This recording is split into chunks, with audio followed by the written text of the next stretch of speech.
Yo, what up? It's Teddy, Caravan Crypto, and today we are going to get into the digital dollar. What is it? What does it mean? When is it going to happen? And what does that mean for you?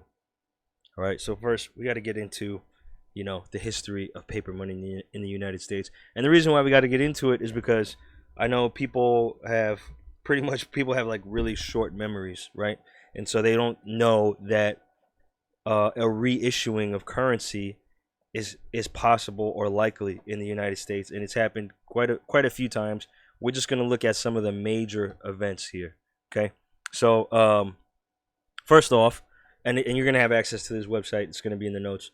But first off, the first time paper money was used in the United States was in 1690. Okay, and this is like a history of the currency of the United States evolving, currency used here in the United States evolving. So people used to carry around silver and gold, and then in 1690 they issued what was called a bill of credit in exchange for carrying around silver and gold and stuff like that, and people would be able to spend that, and that would be accepted as payment.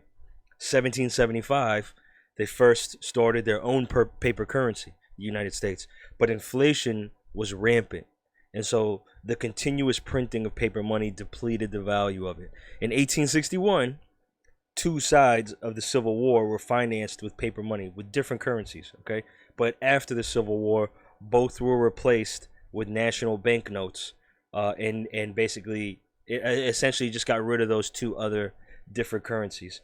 In 1913, the Federal Reserve Act, which gave the Federal Reserve the right to coin money for the United States. The Fed, however, is not a governmental institution, but the Fed was given the right to coin money, and so there was a new set of bills that were printed. It used to be that you could take your paper down to a bank and get that amount of gold for it, but in 1972.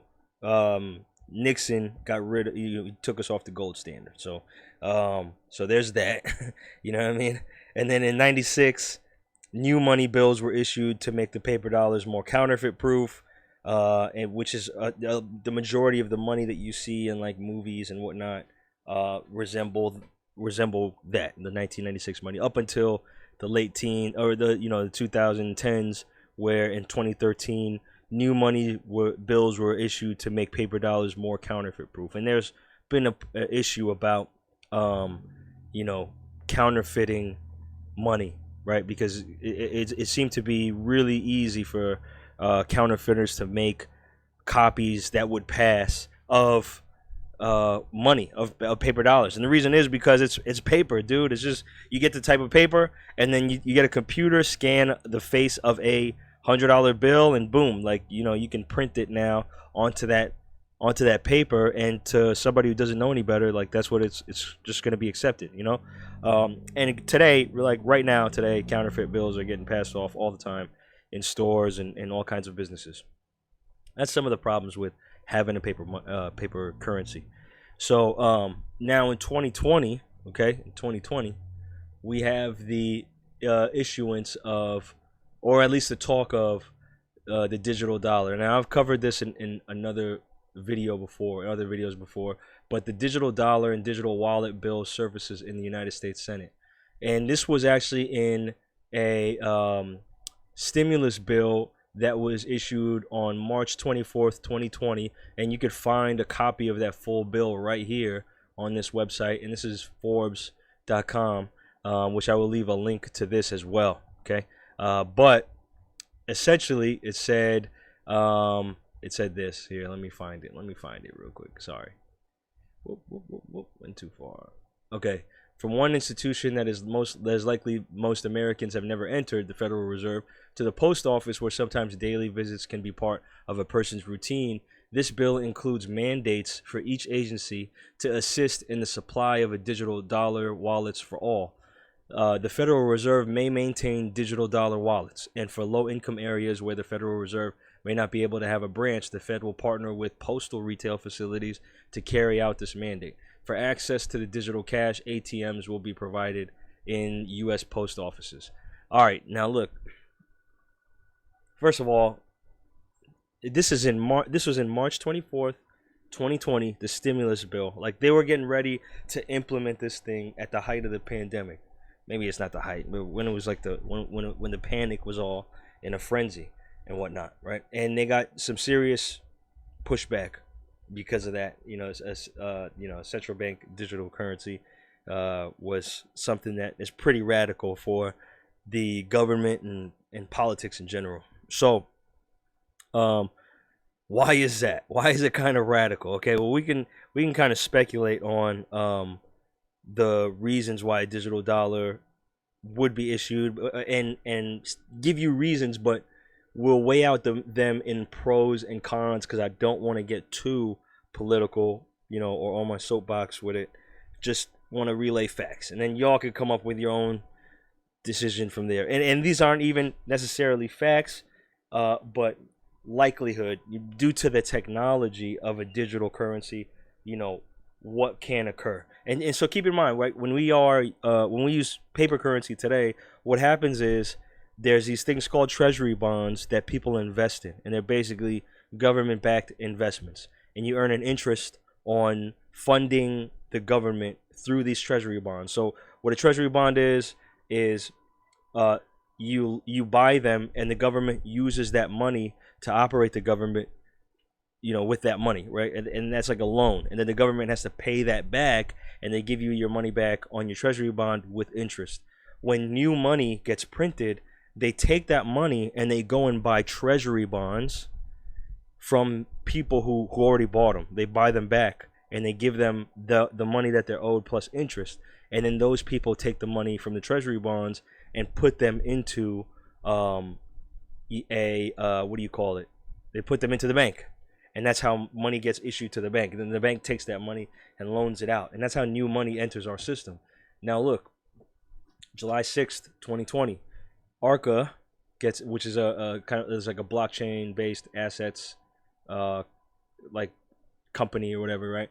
Arca gets SEC approval to offer digital shares for Treasury Fund. What does that mean? This is basically a digital version of the Treasury Fund, and this is SEC approved. We're not speculating on nothing here, okay? This is not speculation. This is just an approval of a digital Treasury Fund. But what does that mean? Well, so people would be able to buy these digital shares of the Treasury, and then, what needs to come next essentially is a digital dollar, right? Because that's the way that money enters our system, is through these treasury bonds. If you're, wealthy enough to buy a significant amount of these, you get all the new money that comes into our, system. You get that first. Now, so this is like it's like creating a basketball court. Like, you expect people to play basketball in it, right? If you build a prison, you expect people to get put in jail in your prison. If you build a hotel, you expect people to lay in the beds. You know what I mean? If you're building a digital treasury fund, you're expecting a digital dollar, okay? You're expecting a digital dollar. It's not crazy, and they already talked about it a little bit. It's not wild, okay? This is just it's just a matter of fact. All right. Now, what are the good things about a digital dollar? Okay. Well, look. One, payments could be issued instantly, right? Are you waiting on a stimulus? Boom, they hit a button and it hits your bank account. You're not waiting for banks to catch up to settle it. And in addition to that, payments to other people can be issued instantly. Doesn't matter if it's your bank or my bank or whatever. Like, the payments just happen instantly. You're waiting on payroll payment. You're waiting on money from a loan or something to buy a house. These things can happen much faster because it's all digital. The paperwork is built into the infrastructure. At least I think that's how they would do it, because that would make a lot of sense given the kind of technology we're working with, right? Okay, fees should be cheaper for paying money, because you get charged a fee for processing a digital payment, but if all the payments have to be digital because there's no paper currencies anymore, then the fees should just be cheaper or non-existent. They just have to be, because there's no other way to do it, unless banks do what characteristically they have been doing for a long time, which is trying to get more of your money each day that they could possibly get, right? The other thing is smart contracts would probably be instituted and implemented on a central bank digital currency, or a CBDC is what I'm going to call them. So CBDCs should be able to facilitate smart contracts. It just makes sense because you have a digital currency that doesn't have a paper alternative anymore. Smart contracts should be, boom, like instantly implemented. It'd be a smart way to go. Okay. And 5, smaller wallets. Instead of having wallets that hold cash, you probably have wallets that hold a lot of cards.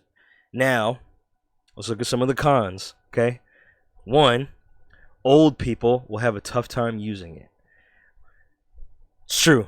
You can't argue with me on that one. Old people don't want to even use Cash App. Dude, old people still want checks, or they want cash.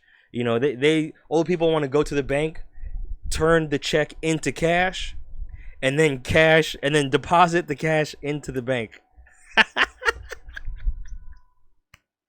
Dude, I'm sorry, man. I'm sorry, but that's what they want to do, man. Old people do that. They're used to that, right? And they want to hold it in their hand. They think that if I held the cash in my hand and then put it in my account, it's different from just depositing the check.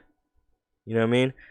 They don't think it's real unless they can touch it. But even though it's absolutely not even really valuable, even though they could touch it, the issuing of paper currency is like these things are really not that valuable at all. There's only belief holding up the value of these things. Yeah. So look, that's one thing. Okay, adoption will be a very tumultuous transitional phase. 2, the government will know every single cent of your activity. No longer can you hide. And look, I'm not advocating for the breaking of any laws. You should pay your taxes and whatnot. You should follow the laws of the land and those in authority over you, as long as it doesn't conflict with your religion. Yeah, you should do that.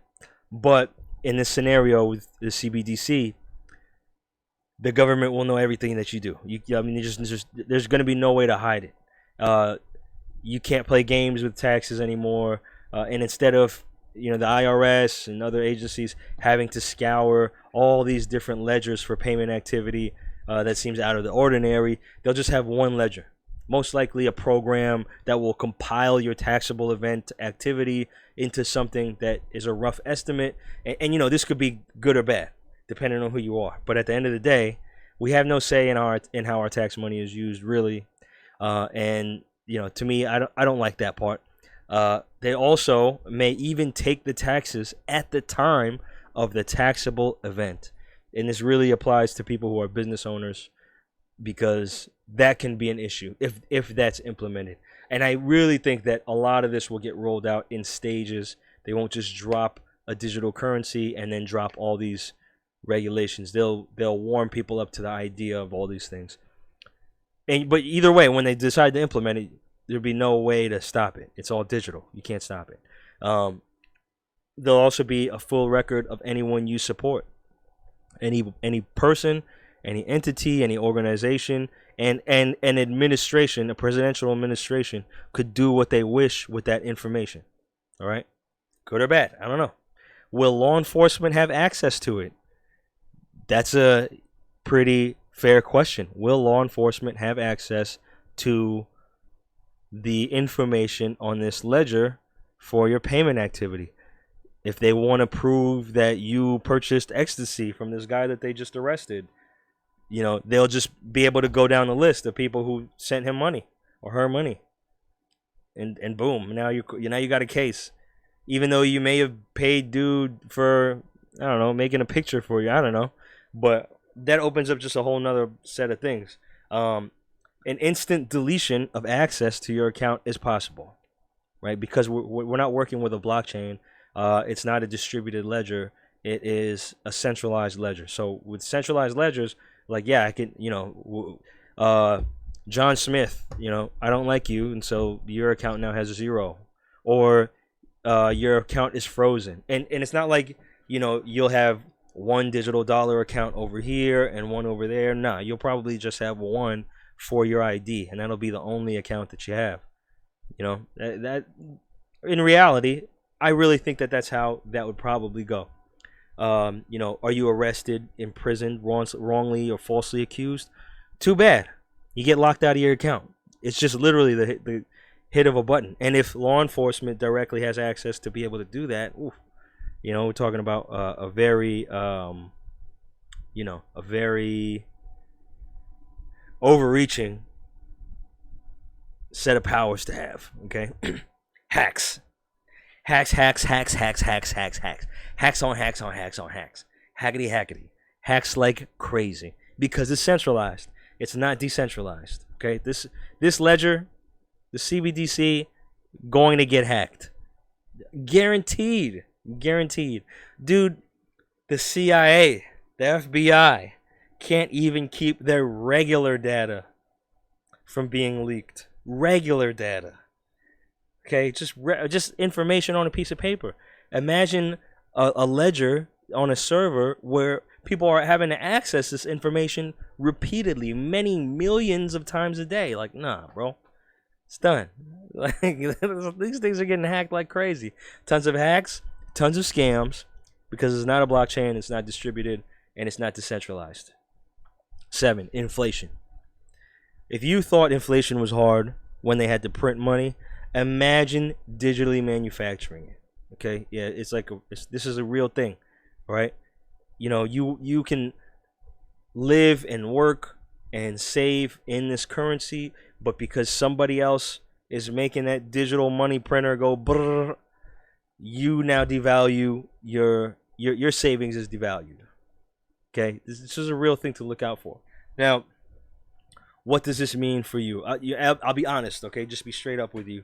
If you don't have a lot saved up, you know, if you don't have a lot of cash stashed away, you know, and I don't advocate for the breaking of any tax laws, but if that's you don't have probably much to worry about. Like your transition to digital money will probably be pretty simple. Okay? If you do have cash stashed away, this is probably going to be a problem for you. And here's what they'll say. This is how they'll do it. All right, everybody, we're getting rid of cash. So in 60 days, you need to go to your bank. Within 60 days, you need to go to your bank with your cash and convert it to a digital dollar. If not, after this date, cash will be null and void. Okay? So after, you know, June 48th, you know, June-tember 13th, null and void. Cash, done. That's it. Okay? Now I know what you're thinking, Teddy.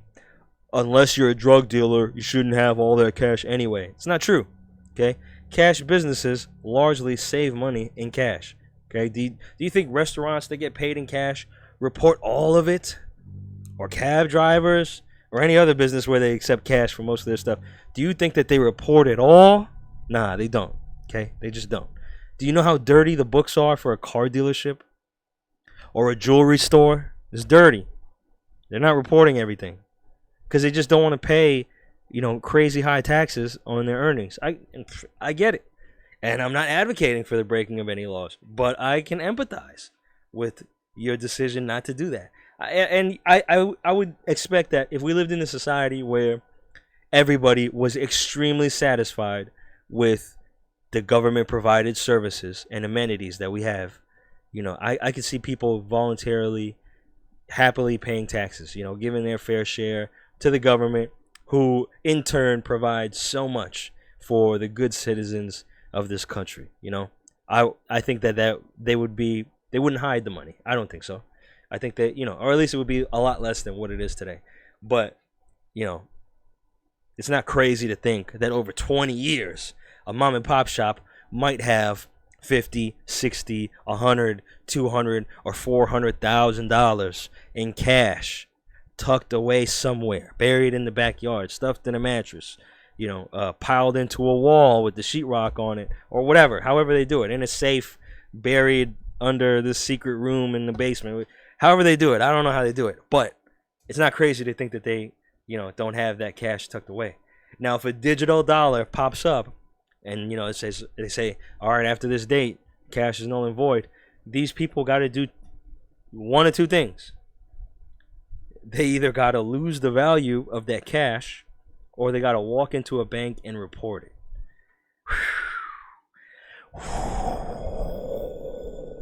Man, that's tough. That's tough. Imagine it, you've been saving for 20 years. You got your little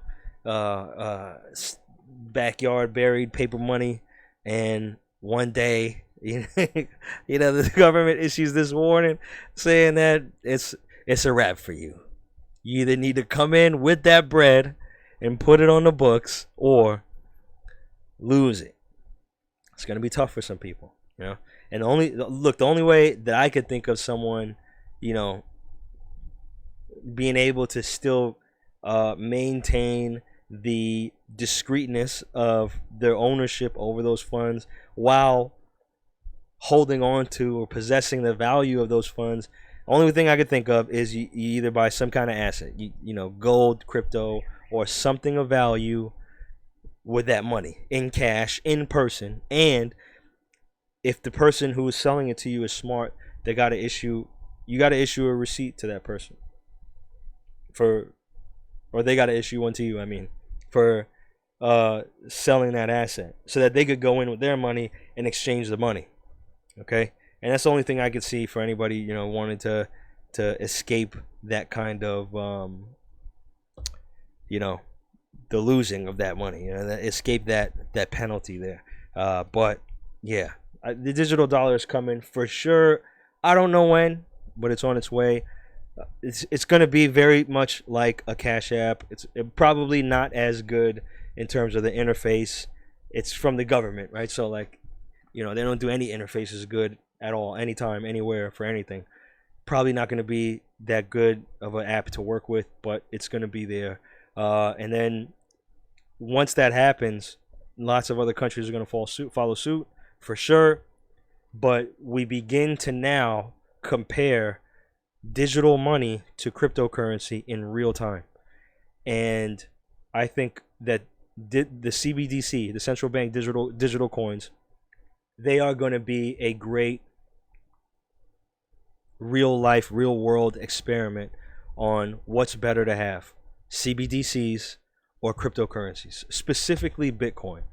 And I think that an experiment like this is going to be the best marketing that there could ever be for cryptocurrencies and Bitcoin.